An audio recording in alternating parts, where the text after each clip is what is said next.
Dale Sarancho, here we go. Hey, JV sitting in, both running the control room and with me. And Jake's running late.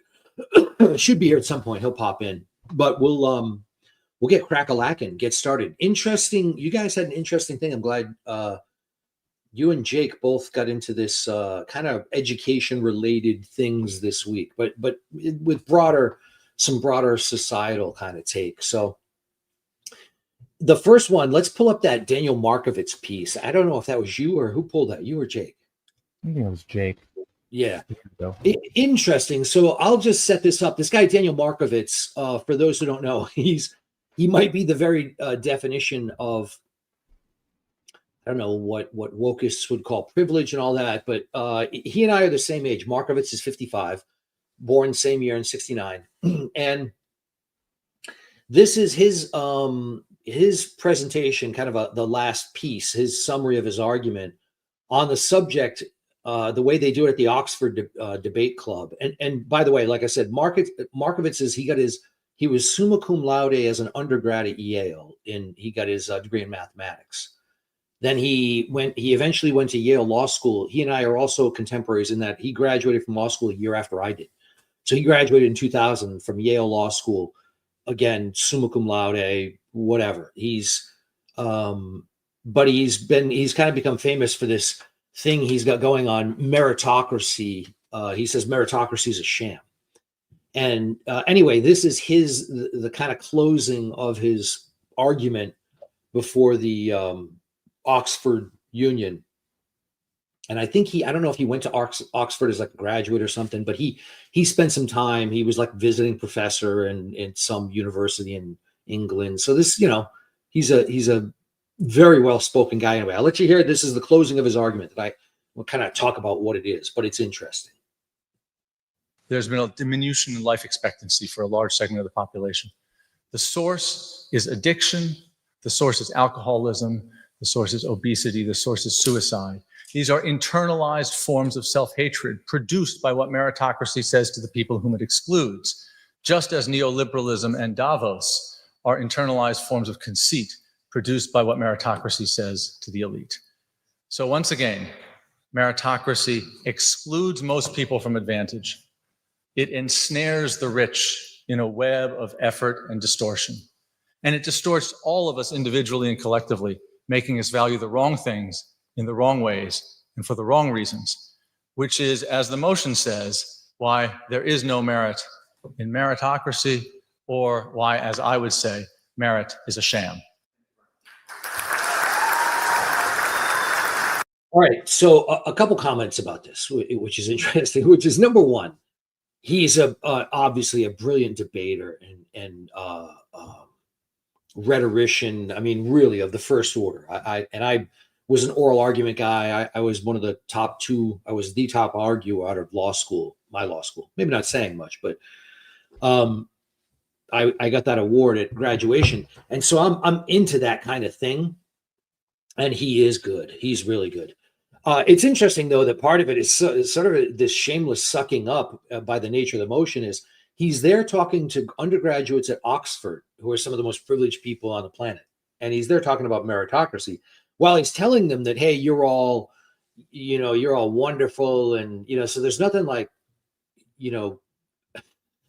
rubbing up your audience, telling them how wonderful they are, and then telling them what meritocracy is all crap anyway. And part of his argument is what it does to the people that it tells are part of the meritocracy. So there he is talking to, kids from Oxford, and he's a Yale guy, and he's saying, hey, the thing about it is it limits itself necessarily to these institutions that say, hey, we're the pinnacle, we're the top of the top. And he says, part of the meritocracy trap is that it says to those who don't get in that it both reinforces our belief that, we come here, we work hard, you slave away. And he kind of paints this picture of like what the rat race looks like for a Yale grad isn't all that different than what the rat race looks like for a guy who becomes a welder. In the sense that, like, he's like, okay, so you go here, you take all these tests. He goes, look, you've been poked and prodded and tested since you were, young. Your parents invested all this money in you, private schools, all the way to get in these kinds of institutions. He goes, and then the whole time you're measured, he goes, again, and to do what? He goes, to graduate with your degree and then work at McKinsey, where you work 60 to 80 hours a week, or one of these other consulting firms. And he kind of describes, like, he's like, you're all in this system. And here's what's going on in the background that he makes brief mention to. And I had to listen to this thing twice, but it's a very important point, which is what we have. All of this is based on a system, and the notion of meritocracy. We are 100 years in on and we've talked about this a little bit before on the show, but we're 100 years into an experiment of what I'll call the managerialism of society. Prior to World War I, society was a very, very different thing. I mean, most of us wouldn't recognize it, not just for the difference in technology, and it really wasn't that great, really, all things considered. But what we wouldn't recognize is the complete absence of government from so many things. Like you would be shocked, if you could look at 1890s, 1905, 1910. That was really the rise of managerialism, and it was all born out of, really, it came out of World War I. And I don't know if I've mentioned this before. I'm in Kansas City in the Kansas City area. I'm not in Kansas City, but broadcasting from here deep in the heart of America. Interestingly, not far from me, about 35 minutes away, is the U.S., the United States World War I Museum. So, we have museums for everything, right? But they're all in D.C., most of them, like the Smithsonian, with the air and space, or all that. Well, the World War I Museum, the National World War I Museum, is actually in Kansas City. It's here. And I love that thing. I've been 5 or 6 times. My wife and I have gone for events there. They had like a Great Gatsby event. We dressed up and went to it. It was wonderful. But the World War I Museum might be the coolest museum, and maybe the best of all of them, at portraying what happened in the change in warfare and in society when World War I really was the first time on a large scale that all countries decided that the nation state was entitled to use the labor of all of its people in pursuit. Like, industrial production was subservient to the state's needs. Now, people might say, no, that's not true. Like the king, everybody had to serve the king and all that. And it's like, yeah, but there had never been the ability, the king, if the king wanted to tell people on the western coast of England, he was marshaling his forces, he had to send like 10 riders, and it was going to take 3 fucking days, and 2 of them were going to die en route, one was going to fall, his horse was going to give out, you know what I mean? Like, and so the difference in communications and all of that meant that what real will a king could assert over his subjects, I mean, people might be like, the king? Who the hell is that? I mean, like that, people living out in the mountains, whatever. So, but it was the industrial society and the industrialization of society. It was World War I, where, by then you had telegraphs, and we had, fairly instant communications. I mean, this isn't that great an improvement over it, really. You might think I'm crazy, but I mean, instant is instant. Instantaneous communication is, whether it's in, I can read it, and this is all just convenience. But if I can get it in a telegraph, instantly, it's still that change. We haven't come that far, really, in that 100 years. But what happened was, then the heads of these nation states could turn everything and measure everything, and everything became about metrics. And that's where the invention of things like, you don't find MBAs, like the degree, a master's in business administration. Those things don't exist prior to like the 1900s. There was no, you won't find a guy who graduated in 1853 or got a master's in business administration. Andrew Carnegie didn't get an MBA or any of that shit, And so it wasn't, so there was this sort of managerialism, and it was built out of basically the Industrial Revolution in the West. We're going to need middle managers to manage factories making automobiles and tanks and airplanes and bombs and everything, mass production of everything, And that's really what turned war into something very, very different, that we could slaughter people wholesale. But also that this idea that, like, production GDP, all of those things that would normally just be like, you might say, whether the GDP of France or Germany was greater in the 1850s, nobody really gave a shit. You know what I mean? Right. That wasn't the measure of a country's value. But 1910, when these kind of techniques for measuring things, economics as a science, came around, the idea became like, for government, was that we could manage everybody's labor towards the ends of the state. And Mm, meritocracy comes out of that. The mhm. idea that we're going to sift, and the next part of that is, if you believe that kind of shit, what also comes out of it, in this guy's argument that I just showed you, Markovitz, he makes reference to John Dewey. And John Dewey was a huge advocate of kind of standardized education in the United States. And it's the Prussian model of education. And so now we kind of skip forward, and to talk about education. I don't know how many people are listening have massive student debt, probably, Mm. like my Well, kids. real quick, Dale, before we head down that road, um, what did educational institutions look like, before World War One and then post World War One? Was it just, the Yeah, factory style model, and as you said, what yeah. other things contributed to kind of the decline? It was a very different model. So if you think of, I don't know how people listening may remember the TV show Little House on the Prairie. I may be dating myself with that one. The books by Laura Ingalls Wilder. Are you familiar with those? I mean, yeah, that was like back in the days, but yeah, for sure. Right, right. Dating just how ancient I am. But yeah, so the Frontier Schoolhouse, the quintessential pre-Civil War, pre-1800s, all through the 1800s. Even in cities, you didn't have the sort of the mass education system, the public education system. In fact, pull up, I gave you Mhm. the one of my, I wrote about this subject's near and dear to my heart, that why you can't beat government. Yep. And that piece in there, I trace some of the history of public education in America, going all the way back to the Puritans. And you can, I, I absolutely, I think government education, I think it's prison. I can't say enough bad things about it. But I think I say right there, until we destroy compulsory public education, I believe it has to be absolutely obliterated.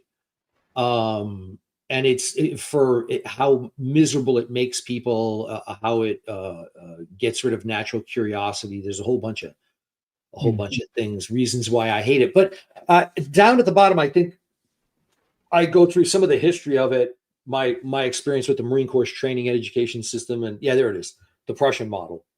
And that Prussian model of education was imported to the United States. We got that from the Germans. And you can imagine, for those who don't know anything about the Germans, I love my favorite German joke, and I promise you this was approved by a friend of mine, German friend. I said, you know why there's so little crime in Germany? He said, What? no. And I said, because it's against the law. And he sort of chuckled. And it's like the Germans are just, and they're engineers par Mm. excellence. Their language reflects that, their whole, just that Teutonic kind of sense of how to go about things. And so they quickly saw the idea that, like, the Prussian, you might say Bismarck was really the one to start this, the idea that they wanted to sort among their people and find the best. And the public education system was meant for picking determining where you were going to be. Were you going to be a factory worker and produce widgets for the state? Or, were you going to be in the military? You're going to be somewhere there.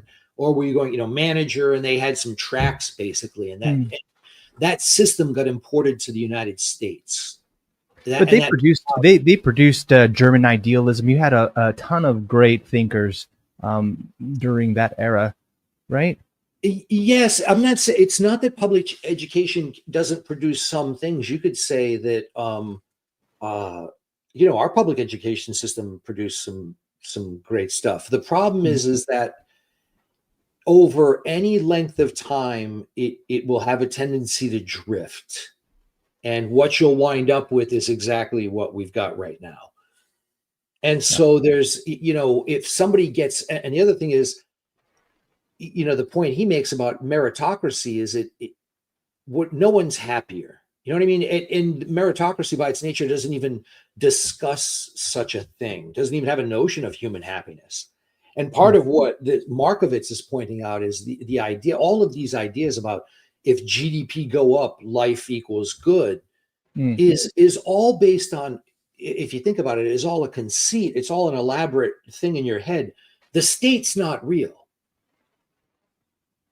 Like it's a piece of, like, the Constitution is just a piece of paper. You know what I mean? Moses didn't get out of a burning bush. I don't want to bum anybody out, but it's not holy writ. It's just an idea. And government is an abstraction. There's no real government. You know what I mean? Like, show me where the government touched you. You know what I mean? You can't, there is no government. There are things we call government buildings, but it's all a construct. And so this idea of education as, and people as being the means to this ends called, gross domestic product, and that's supposed to be something that means we're all doing, you know what I mean? Like, those are, it's like managing, it's a great example of this for CrossFitters might appreciate this. It's like what Greg talked about, the difference between measuring proxies for something for health and health itself. In other words, it's like regulating your life around blood pressure.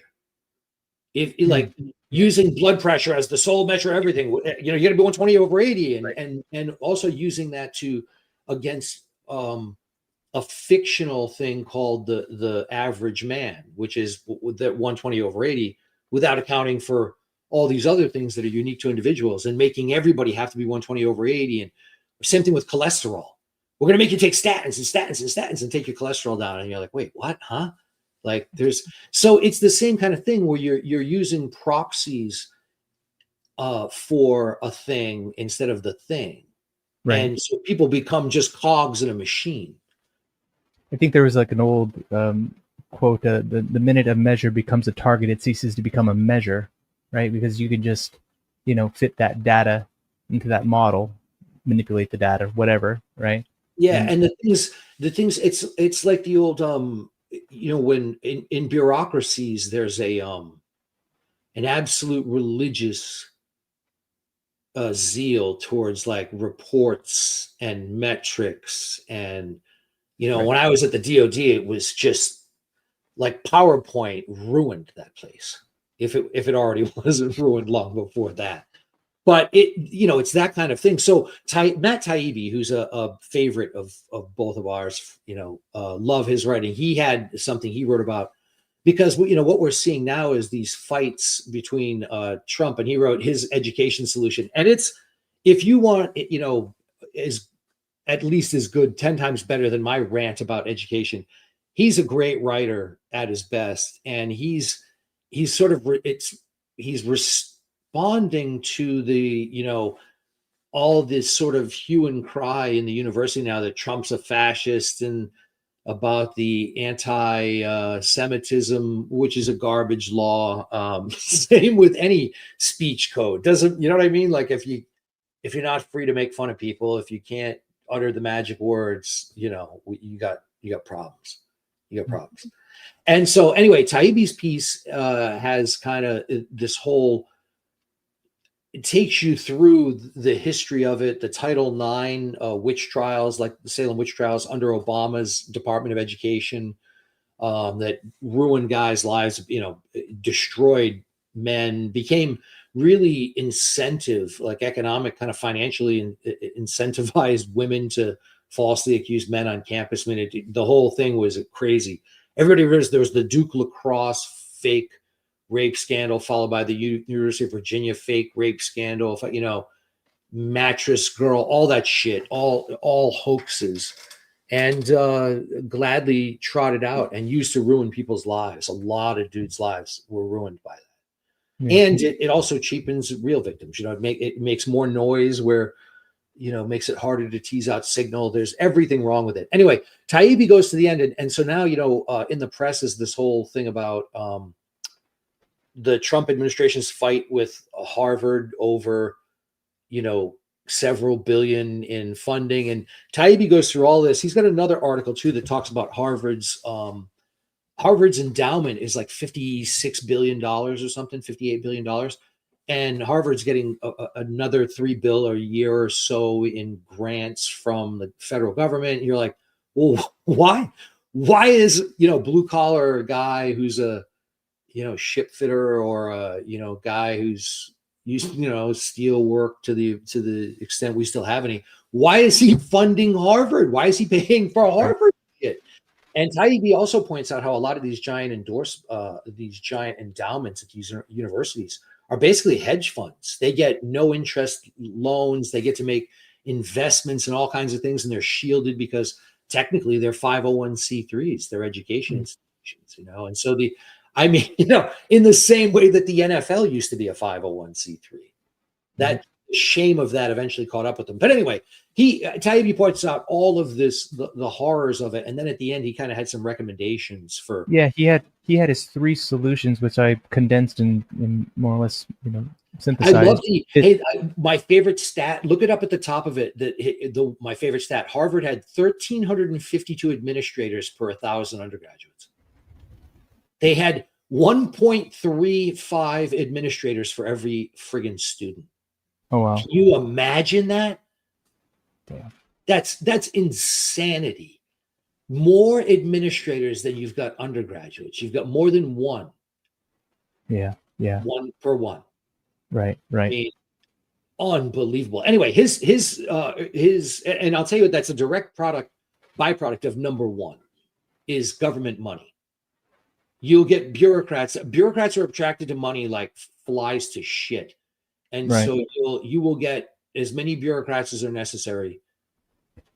So he has three solutions. Love to get your take on this. First is to cut federal funding, remove universities from taxpayer support, and reduce student loans to force market accountability. Most schools will either improve curriculum or close. Number 2, end the campus experience. Stop treating college like a expensive resort. I can attest to that. Yes, he describes cake stands and all that bong rips. Like, come on, bro. He calls it young adult Great Wolf Lodge. And for those who don't know, Great Wolf Lodge out here, I've actually been to one. It's a Midwest thing. I don't know. I hadn't seen it on the East Coast, but Great Wolf Lodge is this place, and they've got water slides and all this, but it's all self-contained. It's like a hotel. And so the kids are all can't get lost. They can't go anywhere. It's like a self-contained thing. The slides even go you can see them. They come out the sides of the hotel. Anyway, it's a big resort, but it's all like a Midwest thing or what? Yeah, there's a few of them. It's kind of a throwback to I don't know. It almost has a feel of the Poconos or something. It's kind of hokey, but anyway. So he says make education more like trade schools, focus on practical skills, which is, absolutely. That's a great idea. And number 3, eliminate bachelor's degrees altogether. Send students straight from high school to professional programs, law, med, MBA, and create comprehensive degrees requiring vocational certifications alongside academic majors. So he is talking about this is what I call burn it down, which is he doesn't say, but what he's talking about is this: our current education system is all massive amounts. The Department of Education, and people have to understand that's a thing in my lifetime. I am old enough to have gone to school before there was a Department of Education. There was no federal Department of Education in 1976, 1977, 1978. Jimmy Carter created the Department of Education, and for decades the Republicans have been swearing to God, totally pinky swear promise, we're gonna get rid of the Department of Education. And Trump's the first guy. Trump, former Democrat, is now the first guy who's really seems to be sort of taking that seriously. Get rid of this thing. And it largely is a place to funnel money to the teachers unions, which is the most odious organization, one of the most odious organizations in this country. And you can look at how much they get and how much money we're spending on education. You could look at any study. My article has that. If you go to that, why you can't. Yeah, Olivia, thank you.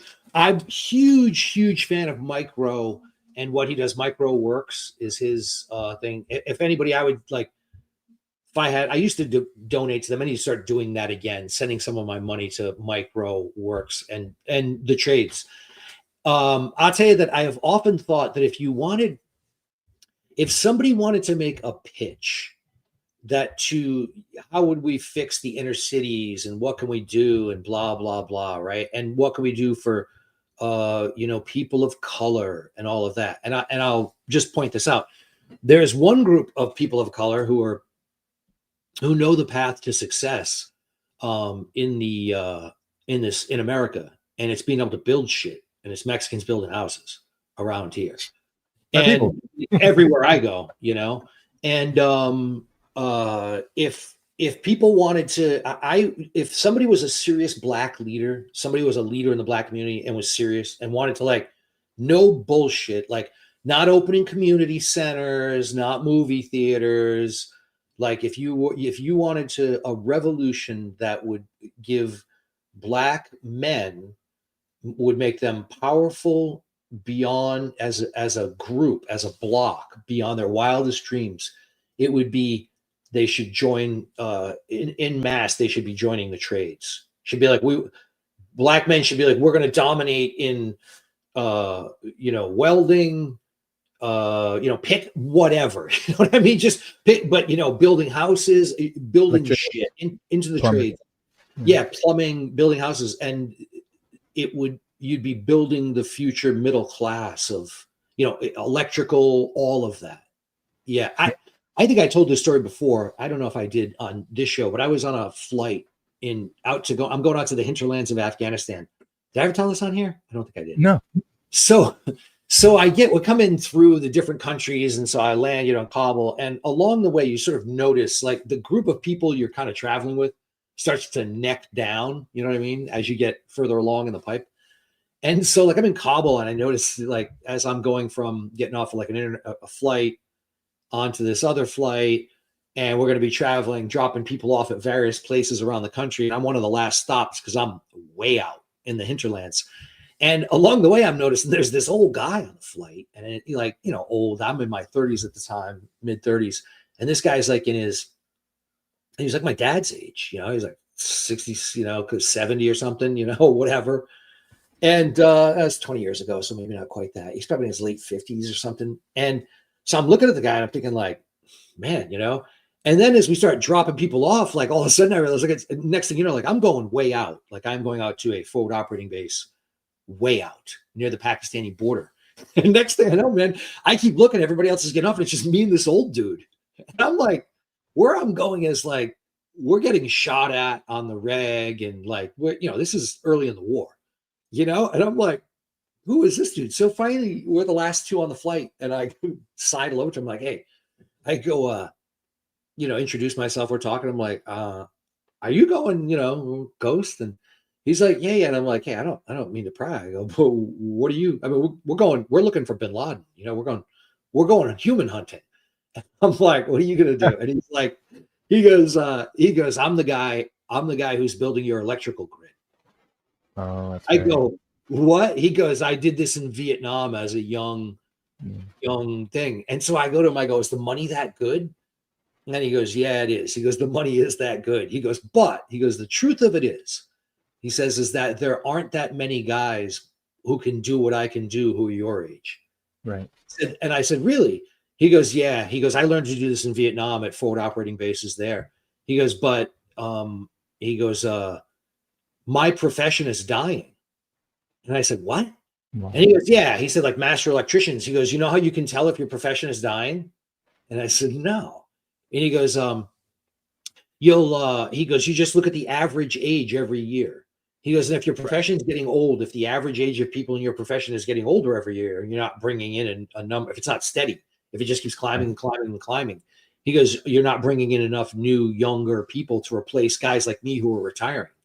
He goes, so that's why a guy like me is out here doing it. A guy my age is out here doing it. He's like, there are no guys your age who can do what I can do. He's like, they're not there. It sounds like the story of CrossFit too. Oh, whoa. We got someone that just decided to join us here. What's up, Jakey? Jerry Garcia, what's up, dude? Hey man, I'm doing good, I bro. like the sunglasses, dude. You're just They're prescription, so like, and they're blue light blocking, and they are I'm just so you. I am just so much They're happier sweet, with bro. them overall. Oh Yeah, my god, those are like epic. bifocal prescription. These are I don't ever have to take them off. I just want to say, Nick, I just want you. I'm just saying, like, if you just dyed that and trimmed it up a little bit and held up a paper, like, is this your homework, Dale? Is this your homework? Yeah. Well, this is one of those that I told one of my friends. You may not be able to tell on this video because we're on video and there's nothing around me. I have an enormous head. Like Native Americans come up and meet at me and go, "Wow, that is a big head." So like what most people don't realize is like I bought the Elton John oversized. There are no frames bigger than this. Put them on so that they would look normal. I will vouch for you. You do have a giant head. Yeah. You are Mr. Potato Head. I have been on a date at a bar with a girl, a slight lull in the conversation, and she turns and looks at me and goes, "Wow, you really do have a big head." And I was like, that was Dude, that was out loud. I could hear that when you said that. Ball. Yeah, Yeah. that's a beach ball head.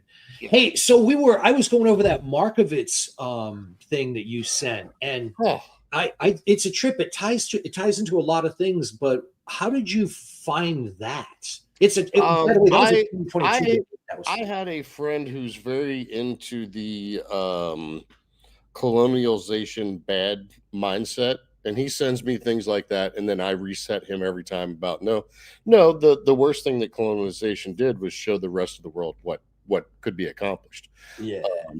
So that's how I stumbled across it. Was a friend who is, I would not go so far as to say he is liberal or leftist, but he listens to that crowd. And then he comes to me and goes, "Okay, what's your point of view on this? Why is this not the way the world works?" And then I reset him. So would you like my opinion on that? Well, yeah. So what was your take on what Markovitz said? I mean, I got a lot of thoughts. I mean, he's both right. He's right, and then simultaneously wrong. There are some things where he is incredibly right, which I get to later because, of course, being as agreeable as I am, I want to get. Hey, let's get right to the part that I don't like about you. Yeah. If he gave that exact same talk at the NFL draft on the same topic, how would that go down? Hey, you guys are the elite of the elite. How dare you? You went to all the best camps. You had all the best training. Yeah. You should repent for your sins. Well, he doesn't. I don't know that he's. Hey, this is your elitists. Your genetics have given you this. Your wealth has given you this. The gifts that you in no way worked for. This was a gift bestowed upon you. We can't say God anymore, so it's the genetics that have given it to you. Yeah, but this would not be well received. What's really interesting about is this. Really, he's making the argument that meritocracy that has no merit, and he does it in this sort of. He's a very good rhetorician, but his argument is sort of like, woe is like of all the things he doesn't address the one thing about meritocracy that the elephant in the room, which is it only works to the extent that we all sort of agree that he talks about the elites and all of this, and he's flattering his audience, but it's like some of you jackasses don't belong. And what he's not addressing is like the big elephant of like what happens when it's not. I mean, he does suggest it. He's like, well, nobody here's a wastrel. You guys all worked really hard to be here, but meritocracy is really bad for you because there's so much pressure and it makes it so hard. And I'm listening. You kind of listening to it going, oy oy oy. And the other part is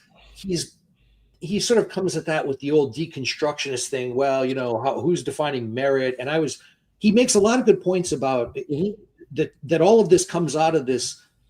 The background to all of it is his sort of the managerial state, and he seems to be acknowledging that problem. So when he does that, I go, oh, okay, he kind of gets it, but this is 2022. We've just been through COVID, and he's here to talk about the elites and elite human capital at these institutions. And I'm like, bro, like, wow, are you like, it's a hard, like, the irony of it is just,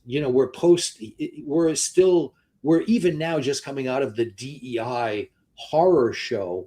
And so there's this guy telling them all, like, his base level assumption is you're all elite human capital, and like, no.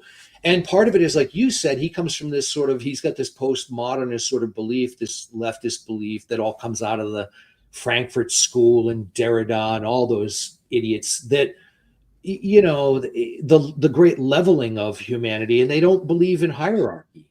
Right. And so it's kind of like, they think brutalist structures are as good as the greatest of Christian architecture, the Pietà, or any of that stuff. Correct. And so there's a weird tension in all of it underlying it, and it's hard to kind of listen to it and go like, okay. I would say the only place where they think it applies is where white people excel.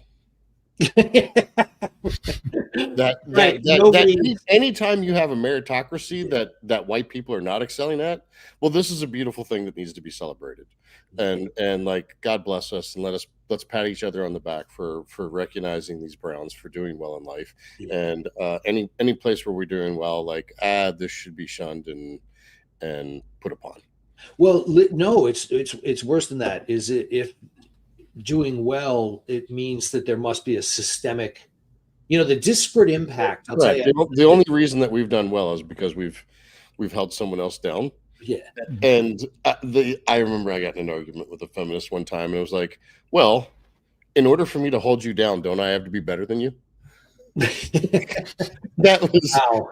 As we like to say, that was an argument ender, but it was not necessarily an argument winner. The thing about it is, like, again, this all of this comes out of disparate impact legislation, and there are people now openly, like, we're in a weird place, because now you've got people openly discussing topics that would have been considered verboten to never be spoken of again, questioning foundational myths like the Civil Rights Act of the 1960s, and did that do anybody any favors or not at all, And so, yeah, we are entering a whole new world where a lot of things, I mean, I never thought I'd see in my lifetime, like, a foundational tenet of law school. When I was in law school, the Supreme Court had sort of just had reaffirmed their prior decisions on affirmative action in schools. And then here we are now, I'm a lawyer, and like, nope, this, the Supreme Court just said no more affirmative action, and then the amazing response to that by the university was, no, we're going to keep doing it just sub silentio. Yeah, we want to keep that in place. Yeah, we're going to keep doing that. We're just not going to report on it to you. Right. And all of this is premised, I'll tell you what, and I've always thought this, the worst thing you could do, it goes back to what we were talking about earlier. The best thing that, a black leader could do for the black community would be, we're going to take over the trades. We're going to build all the houses from electrical to things. You know what I mean? Like, if you wanted to, like, start a revolution in which black men had power far beyond their numbers, would be just take over the trades. And I mean, it's there for the taking. Yeah. You know what I mean? Just, it's there for the taking. The minimum wage exists because black people were getting jobs. Right. So they had to put minimum wage in place to say, like, we have to raise the rate of pay so much that these blacks aren't going to be employed. Yeah. The reason that we have all the Second Amendment laws that we do is that because in the 60s, the Black Panthers started carrying guns around. They were like, well, we can't have this. The more recent versions, I've written about this too. The more recent versions were when a bunch of them went into the California legislature, and I think it was when I forget who was governor, but even the more modern versions, like every instance of Second Amendment sort of pro Second Amendment, more guns. It was all the laws that came in were always about blacks carrying more guns. Yeah, and I am 100% in support of not just black Americans, all Americans identifying them. I had a black friend that the other day identified himself as a 2A American, and I was like, oh, well, that I think who was it? Harriet Beecher Stowe said that, or I can't remember who it was. She said that, yeah, Harriet Beecher Stowe, I think, said that every black family should have a special place above the hearth reserved for like a Winchester rifle or something. I always thought that was like, rock on, right on, man. With you. And by the way, just so like, hey, you want to see a dramatic decrease in cross burnings in front yards? Yeah. Little rock salt to put an end right to that super quick. Remington will help in that regard. Absolutely. So interestingly, just so people understand on minimum wage laws, what we're talking about, there's, if you haven't read, I highly, highly recommend a wonderful book for so many reasons is the autobiography of Frederick Douglass. If you haven't read, it's not that long. The prose is not difficult. He was just a great writer, but he tells he said that the worst beating he ever got, somewhere in the middle of that book, he talks about the worst after he got free, when he escaped slavery. When he gets to the north, the worst beating he ever got was when he was working on the docks in Baltimore. Because he could do the same job. He'd been working for nothing, of course, as a slave. So now he's working on the dock, and evidently he was pretty good at what he did. Sufficient that his master, the guy in Baltimore that he had been sold to, he worked on his own independently. He was basically like an independent contractor. He did his own thing, and then but every month he would have to give over his all the money he'd earned. His master would come and he would let him keep a little bit for himself. And he talks about how galling that was and everything. But he said the worst beating he ever got were from like the Irish and Italian dock workers, because he could do the same job they could, and he could do it a lot cheaper and a lot better and a lot more efficient. And they beat the living dog shit out of him to within an inch of his life. And so it's a direct. By the way, at that time, Italians and Irish were not white people. No, just to be clear, they were not considered whites either. Yes, just so everybody understands, they were not considered white. The whites were like, that's for sure. People don't realize. Most people don't have a historical sense of how prejudiced white Anglo-Saxon Protestants were to Irish, Irish and Italian. What people think of now as white people, but Irish and Italians were treated. In fact, when we were talking about education and where those laws came from, those were both the public education system was a direct response. And Jake, you brought this up, I think, a couple of times when we talked about this. Direct response to the waves of immigration, both Italian and Irish, because you had a bunch of Italian and Irish kids running around in the cities, and the upper class of the city didn't want the riffraff running around, and of course they were causing mischief, as kids will do, little packs of kids.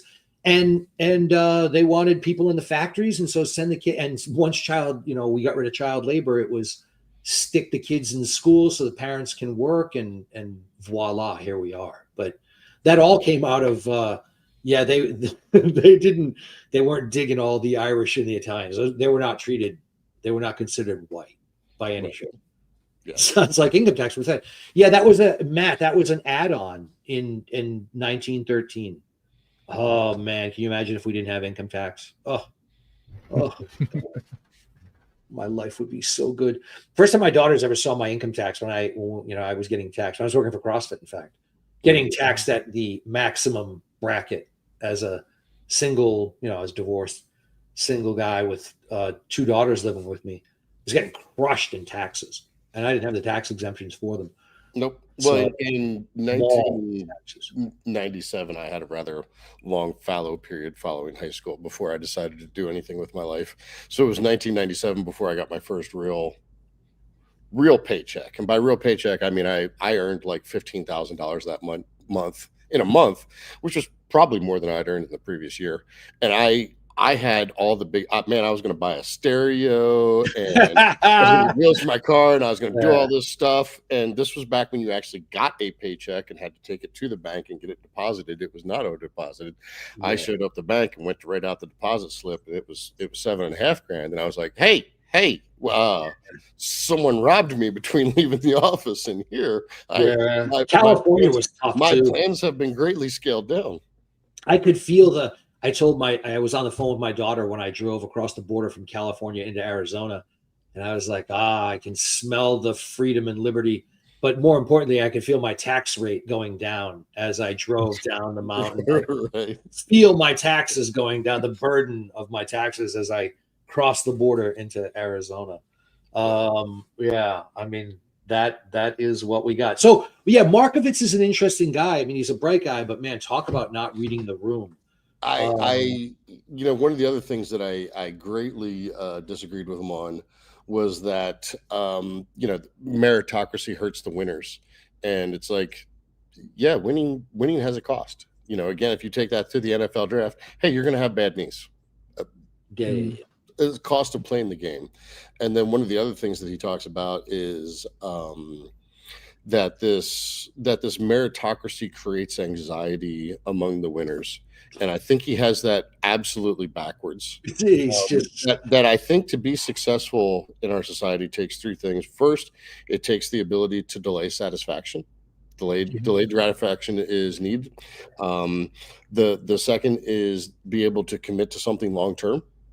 And then the third thing is an overwhelming anxiety that people generally who have outsized results, who are enormous winners in life. Lance Armstrong didn't become the winner he was because he was super happy with himself as a person. Well, you know what? One of the best examples of this. I don't know if you ever heard Jerry Rice's Hall of Fame speech. When Jerry Rice, wide receiver for the San Francisco 49ers, went into the NFL Hall of Fame. I don't recall his. It was like there were some jokes about it on the internet, but it's basically like he talked about his utter certainty that he was going to be exposed as a fraud, and that he lived in fear that his entire, and people always asked him like, oh, you don't seem like you're having much fun or whatever. And he's like, I'm not, and like he was just so driven, and he was like it's funny to hear Jerry, you're like, wow, it didn't even sound like fun to him, Right. People were like, well, it's if you listen to Michael Jordan's Hall of Fame speech, Hall of Fame entrance speech, he was not gracious to anybody who had crossed him in his life. he was he went all the way back to his sophomore year and just MF'd everybody throughout his life. He was it never caused him difficulty. Here's a little bit of Jerry Rice right here.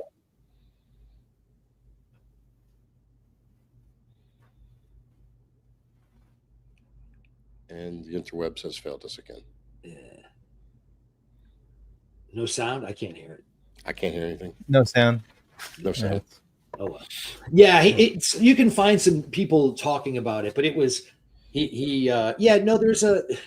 the idea that you can get anything worth having without hardship of whatever kind, like that. There's going to be sacrifice. You know what I mean? Yeah, that you can do it and it's going to be easy and thing. Again, he's Markovitz is a guy who, on the one hand, he's perfectly happy to be what he is, the visiting professor or whatever, the Calabrini professor of law at Yale, blah blah blah. But he's going to tell you that, oh, it's all horrible, it's terrible, the pressure. You don't want any of this in your life. And what's the alternative? Like, instead of merit, we want just anybody to have the job. Like, let's just use nepotism.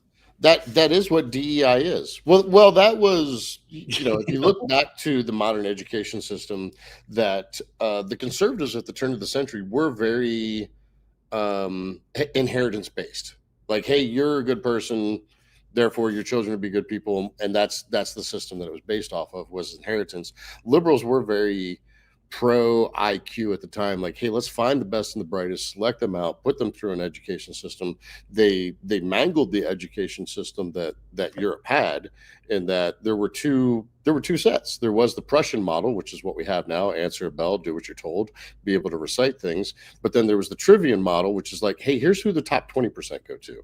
They are going through a different educational model. So we've got, again, we're Hey, I don't know if you remember this. When I was, and I don't know if it was like this where you were. I'm a little older than you. I graduated from high school in 87. 90. Okay, so a few years. But in fifth grade, I remember we went to middle school in the city, and fifth through eighth grade. At the end of eighth grade, during eighth grade, you would take a test. We would take a test to determine which of two high schools you were going to go to.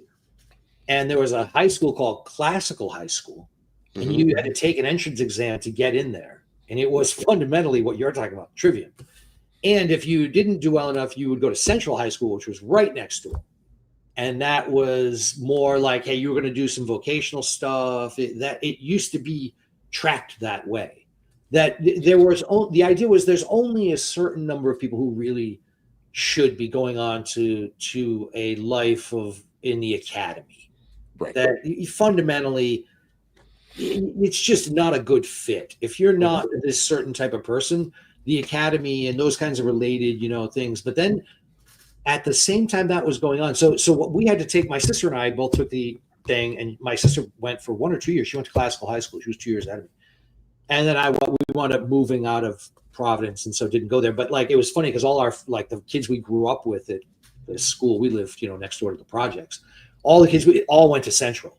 And so it was like, and the schools were like near each other, so you could meet over lunch in between them. But it was like the nerds were over here, kids who were going on to, that kind of education were here. And then all the rest were, next door here. I grew up in Arkansas. We had just good old fashioned racism. So that's how we just relied on the old Arkansas racism model. Dude, in my hometown, it was just horrible high schools all the way around. Where was yours? The east side of San Jose. I think we're known for lowriders and yeah. I rode my motorcycle through San Jose about 5 years ago and decided that under no circumstances was I stopping for gas. Like, hey, we got to. Is that on the east side of the airport? Yes. Yeah, I know where that is. I was on the east side of whatever the interstate was there, and I was like, yeah, we're rolling out of here. We're not hanging around. Yeah. It literally looked like they had built fortresses on the side of the road out of just debris and trash. Like, hey, these are mounted fortifications from which we can defend ourselves with leftover furniture. Oh, gentrification came through and made everything nice. So no complaints now. Oh, really? Oh yeah. I mean, we're now in like the heart of the Silicon Valley or whatever. So everything's nice. Because I was thinking that's not that far from like the Alameda and all of that. It's just down the road. Yeah. There, Los Gatos is just up the road. Yeah, past 10 years they cleaned up quite a bit for sure. Drove your people out? You're still pretty hot over that, huh, Jay? Yeah, no, okay. Just kidding, folks. So there we are with education. Jake, before you came on, we were talking about exactly this, the Prussian model, and this sort of everything, GDP goes up and we're all fine, and we're coming to the collapse of that. Mm-hmm. And to me, the answer, so we were looking at Matt Taibbi's no more federal funding of education at all. Like, the federal government does not need to be in that business at all. You want to talk about savings? Sure. Completely close the Department of Education. Send it all back to the states. There's another billions of dollars. They took a swing at that, didn't they? Yeah, they're trying, But like every bureaucracy, like teachers unions, and they're filing for injunctions saying there'll be like untold harm to the children. It's always the harm to the children as opposed to unions. Well, I believe it was. I believe the department was founded under Carter in '78, and we were number one in education, and in the world we were number one. And since it's been founded, I think we're floundering in 30th. 27th or something like that. Yeah, low 30s, high 20s, depending on who you look at. I mean, I don't know how you want to measure it, but that's an unmitigated failure. I said if the U.S. education system, if the results of the U.S. education system had happened under the Tokugawa shogunate, like if you were the head of the Department of Education under Ieyasu Tokugawa, and you were like, you came in and reported like, how are we doing? Spend 1 billion yen, second place, and then every year it was like, fucking cratering. Like by year 3, you would absolutely have had to commit ritual seppuku, right, to save your family's honor. You know what I mean? Only in the United States of America could the head of the Department of Education go in front of Congress, and the Congress be like, well, how many billions did you spend? And they're like, well, 30. And what's the problem? You got any results for that? They'd be like, I need another $30 billion is the problem. We just haven't flushed enough money down the toilet yet. is really the free market solution that I've come up with that I haven't heard too many people get behind because it just makes too much sense is that now there are risks to this. Make it a complete free market, free for all. And what I mean by that is, hey, this is your child. We are giving you $7,000 to $15,000. I believe in Arizona we spend about $11,000 to $13,000 a year per student. You're responsible for the education of your kid. And it's just like an HSA card that you can only spend this money on health services. This is an education card. You can only spend it on teacher supplies, things that are educationally based. And if you took that model and you have your standard teacher who has 30 kids and you've got $10,000 per kid that parent can give you for the complete and total education of their child for that year, the teacher makes $300,000. Yeah. Hey, let me say this. So if a teacher goes from, I'm overworked to 30 to like, I had 20 kids and I made 200,000. I have 30 kids now, I make 300,000. I often hear these teachers say, I want to be paid like an NFL star. And it's like, yeah, well, you perform like a McDonald's checkout person. Like you are. People complain. I mean, you know how it works. If a parent had a choice to have you as their child's teacher, would they select you or not? Hey, I would say the number one, the highest paid school teacher in Korea makes $4 million a year. Yeah, but here's the thing: if you really, for Olivia, first, let me say this. Yes, I saw that San Francisco school district. They're not going to give Fs anymore. It's all over. The whole system's collapsing, and COVID led to that. But Jake, if you really want to make it a free market, you don't have this thing where, like, here's your education card. No, you just let parents keep their money and educate their kids. Because as soon as you say that, you can only use it's a card and we're going to use it only for education, and it's like, who's going to determine what counts as education accreditation? And all you've done is shifted the toll booth into the accreditation and what gets counted as education and all of that bullshit. You haven't solved anything. I think there is some of that, but I am, as a young libertarian, I would have 100% agreed with you. As an old libertarian, there are people who are feckless who need help paying for the education of their children. Now, having said that, hey, there are going to be Muslims who pay for a strictly Islamic education. There are Mormons who are going to pay for strictly Mormon educations. There are people who are going to pay for educations for their children that are completely worthless, and their children are going to enter the system completely unprepared. By whose definition of worth? And that happens. I mean, as a fully functional member of society, are you prepared to enter the workforce? I don't. Again, are the Amish feckless because they're completely anti-technology and they're not part of society? I'll tell you what. The more I watch the Amish, the fucking closer I get to becoming Amish. I can tell you this. I'm like, I'm about one more hurricane away from like, fuck it, I quit. I'm joining the Amish. Right. I mean, like, I'm just two more, tragedies of them rebuilding. Hey man, let me tell you, one day of driving, one day of driving screws with a flathead screwdriver by hand, and you're like, nah, I need that Makita back. Hey, no, I mean, I have built some furniture by hand with oak back in the day, and that was bullshit. I'm just telling you that the Amish make their case. They do. So when I hear they do not have the autism. Eric knows what I'm talking about. Like what? Like the thing. So I always come back to these things. What's hidden in meritocracy and what's hidden in all of this, in all of our discussions about education, what's hidden in there that's the thing that I always want to root out and get at and fight over is the underlying assumptions about which are value judgments, qualitative judgments about what is worth and what matters and what this. How about this? To the extent that somebody doesn't need to rely on the rest of society, they can do whatever they want. You know what I mean? Like the Amish are crushing it. You know what I mean? Like they're not bothering me. I don't care what they do. I wouldn't care if the Amish had hats that went up and then had it was like a Dr. Seuss thing where it had like different things coming off and little propellers and blinking lights. Like none of that would matter to me. I would laugh whenever I saw them. but they're not doing anything that bothers anyone.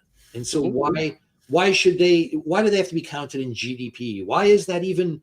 Why are we even using that? Why do they have to be subject to Obama regulations, health insurance? You know what I mean? Like right. Any of it. You know what I mean? So like, well, I do get tickled when the agricultural people tell them to go pour their milk out because it's not right homogenized. Like, yeah, they don't want to pasteurize their milk, and so they won't let them eat raw milk. Like I've said this before. The people who in some ways I'm most envious of were the Kuchi tribesmen of Afghanistan.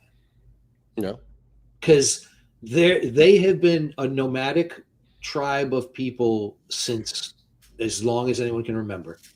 And they just take their animals and they graze. And even in Afghanistan, there are tribes that have settled down in these high desert plains areas like the Zadran and the Mongol and the Tanai and the Jaji tribes. They're all settled down, but the Kuchi just kind of migrate through with their goats and some cattle and shit. And they're like, they'll just plop down somewhere near the edge of a river on somebody's farmland and graze their animals for a little while. And then there'll be a big shouting match, maybe a shooting match. Some people will get killed.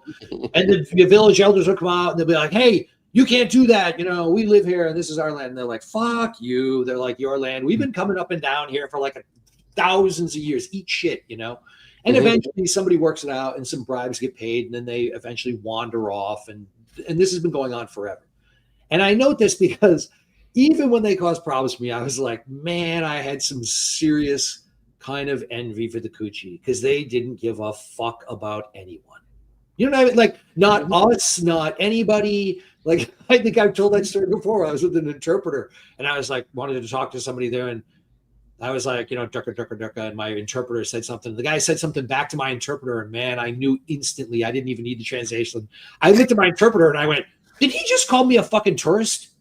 And my translator looked at me and was like, and he goes, sir, he is a stupid man. He is I'm like, no, right. You know what I mean? Like, this guy was basically like, maybe you can, he's like, are you moving in next week? No, then fuck off, And like, there's something about that I just envy. Yeah. There's something pure about it. You know what I mean? And so like, it's the same way with hillbillies. Yes, your people, man. I don't. The travelers are formerly known as the gypsies and the Mongol people, and that.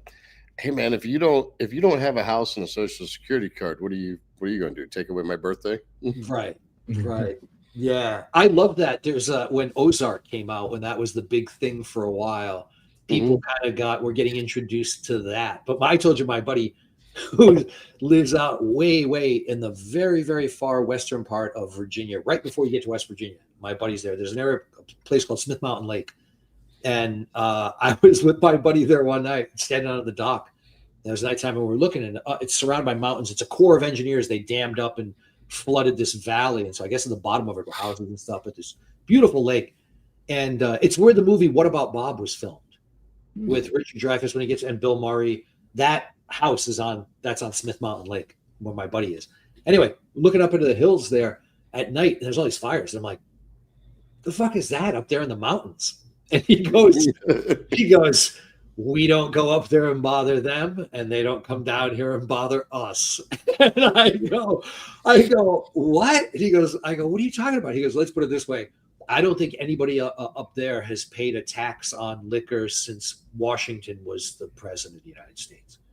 I was like, there's nobody up there with a birth certificate. Right. They were born at home. There was not a doctor president. There's no social security number. Yeah, never got a social security card yet. No, they are not part of the system, my friend. Yeah. That I think there's something. This country used to have that. When I was trying to say before, when I was talking about to Jay before you came on, Jake, I was talking about this country. People wouldn't recognize this country before like 1895, and not so much for the technological differences. There aren't that many really, but more from like the sheer absence of authority anywhere in your life. You know what I mean? Like just the sheer, like the Wild West, really, in terms of the overlay of all this thing. Like, where is your card for education credits? Is what that is like growing up in the South, like when people talk about like, oh, you don't understand our culture, you don't understand what we're doing, and it's the difference between an honor culture and a dignity culture.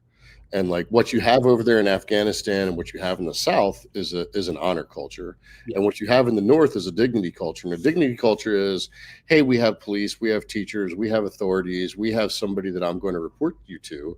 And in an honor culture, you have like, hey, we're just going to work this out betwixt ourselves. And like, I would rather we not have this conversation. But if we are going to have this conversation, we'll find out whose clan is bigger. I think I've told you the story before about when I got pulled over and he did not give me a ticket, but made it much worse. Oh yeah. And it's like, hey, that's an honor culture thing. Hey, I'm not going to give you a ticket. I'm going to tell your mom. Yeah, and that's way worse than anything that the judge can do to you. Yeah, it's interesting. It's a great point. I mean, my point when I was referring to bring back the duel. Matt knows. Yeah. Hey, man. I think you could do kind of a lot more polite. When I was fighting, you guys all know. And for those who don't know, I was on a TV show. It had a short run on the History Channel called Night Fight, and you'll find me in episode 5.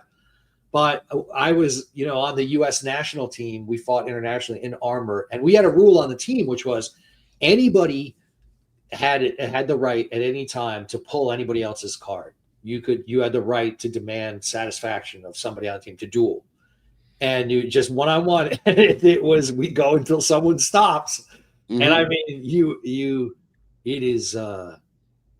it does keep things very polite.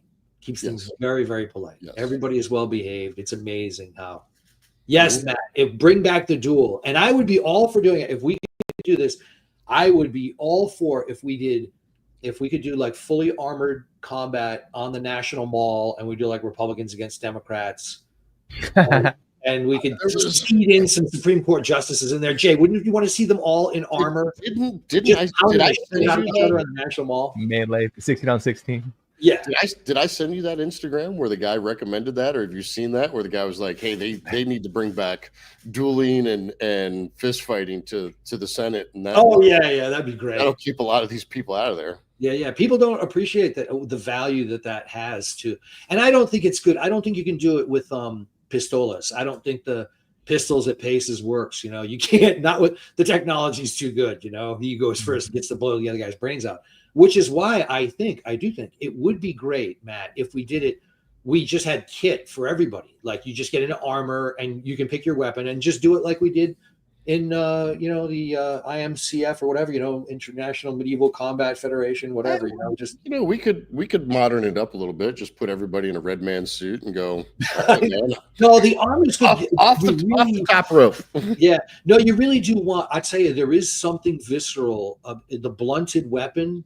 Mm-hmm. is it's great. You can hit really hard, and you do need there to be some possibility of harm. If nothing else, I'll tell you what really is sufficient where you want there to be the possibility of some permanently disfiguring injury. And I'll tell you the ones you can get, but not really bad, but I'll tell you what you can get in armored combat. No matter how good you try and do the gauntlets, mm-hmm. you inevitably will get smashed on the hands. Mm-hmm. And it's like just even in the fights you win, there will at some point be a chop where a guy swings a sword, an axe, or something at you, and you'll go to block it or whatever, and he will get it on your gauntlets. And no matter how good they are, they can't protect against that force. If you look at all the stick sports, look at lacrosse, look at ice hockey, and look at the gloves. Mm-hmm. Look at kendo, serious fight, and look at the gloves. It's the first thing you learn in weapon sports. Is that the closest thing to you, and it's very easy to do, is to whack the other guy's hand. And it's an exquisite pain. Jay knows. Jay went out there and got all armored up and nearly hyperventilated inside the army. I learned that at a very young age when my brother and I came home from the original Star Wars, stole our mom. Yeah, the lightsaber. Mop handles, lightsabers. You cross those, and then one slides down and hits you in the hand, and you're immediately like, hey. We need no more of that. Yeah, we need to make some rules here. Yeah, my fledgling efforts with the Bakken, with the Japanese kendo sticks, the first thing you're like, okay, time, we gotta have some gloves. No, okay. Yeah. It doesn't take a minute until you're like, we were like, hey, this may not be the Marquis de Queensberry, but like that is definitely not allowed right there. yeah, Like, you can please. no kicking the nards, no smacks in the hands. Yeah. So who just came in? So anyway, what's the solution? I think the solution is federal government completely out. And if it goes back to the states and the states want to take that over, Jake, and the state wants to say, hey, you know what? We're going to make everybody who's an Alabaman is going to have this level of thing, and fine. But I'm with Taibbi, like high school is the end of it. And then it's whatever you need. You can get, I think Matt Taibbi even used this as an acknowledgement, and somebody mentioned micro, Olivia mentioned, micro, but like, like pilot training, it ought to be like all of education ought to look like that kind of education where it's very, you get some theory, you'll get you got to get some of that, the better ones more, but you got to get some book learning, but it's largely about, hands-on too, all of that. And there's such a need for it right now. Yeah, it would be ideal, Matt, if there was no federal at all. Just if we just burned all of that structure down. If we stopped calling it federal, I would be very appreciative that there is a state level and there's a national level, and together they are a federated system. Yeah. I mean, there's a national government, there's a state government. A federated system is not the entire nation as a whole. I would like if the people in Washington, D.C. had nothing to say about any of it and let the states. Yeah, I would like that. I mean, think about this. Why should anybody in Washington, D.C., and this is, part of that, again, that problem of reification of your own sense of it. We've got people in D.C. who have models. I remember thinking at the time when they started telling us like everything was going to be computers when I was like 6th or 7th grade. Mm-hmm. I remember thinking Mr. Russo was my guidance counselor, and he had been at that school when my mother was there. He had been a guidance counselor. And so he was my guidance counselor, and he was old as dirt then. And I remember when he was talking about what the future was going to look like. And I was like, how does this guy have any idea what we're going to need in like when I'm, when it comes time for me to get a job, like could they possibly know? And so like, yeah, we're preparing you for the thing that, you know what I mean? It was like, you guys can't even get the weather right. You didn't even see the blizzard of 78 coming. Right. Like how are you going to know in 10 years that I'm going to need to know blah, Right. And so all of it stems from these kind of fictions, and everybody just goes along with it as if it's reality. And so, and at the same time that we all have this access to most of the world's lies here, or what AI will tell us is true or not in the coming singularity, we'll see. But yeah, I would say that let people just decide for themselves, like let kids and by the way, for the amount of money, what's crazy is like, I know what I wanted to look there's all kinds of other areas where there's a true free market. Like I've been playing piano for 9 years now. Yeah. Just went over just 9 years. And I did that all on my own and paid, thing and subscriptions to YouTube and music and download and took private lessons and all that. And I doubt I've spent 10 grand total on that. Mm-hmm. And I'm 9-10 years in on a wonderful experience that I continue to, you know what I mean? Like, so where does that fit in the government's GDP, I think that's something we're trying to make people to back up a little bit. One of the things that I really noticed when I would meet my friends from Europe who were blue collar guys in Europe, they were still well read in the classics. Yeah, like there was nothing I could bring up that they were like, oh, I haven't heard of that. Whereas our blue collar people tended like we're not going to give them that exposure to it, which I find disappointing. That the greatest we can do for them is sitcom fare. So there's some part of it like we're just not pushing kids hard enough, or we're not excelling them what they could be because we're waiting for the last part of the class. And then the other part, I would say that like the greatest thing I think an education can do is expose people to things that they may become interested in to give them a greater vision of life. They showed you how to play the recorder in 3rd grade. Wow, is that underwhelming? Like nobody is.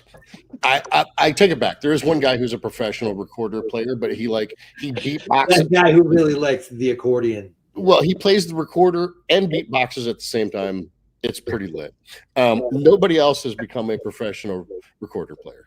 I don't know who the recorder lobby is that gets this put into every school every year, but it's freaking terrible. I think here's the thing is, I think our difference in maybe opinion stems from a difference in vision and maybe also diagnosis. In other words, I think that school actively destroys the natural curiosity. And I think my view is that if school were completely removed from the equation, in other words, when I look throughout, like say, even just U.S. history, and you look at where we went from as a country in 16 whatever, when the Pilgrims show up, through say 1620s ish, 1600 through 1900. If you look at that 300 years, for the vast majority of that, most kids did not, there was no public school mandate. Everybody didn't, you know what I mean? Like, so we had all this greatness that came out of the United States in literature, poetry,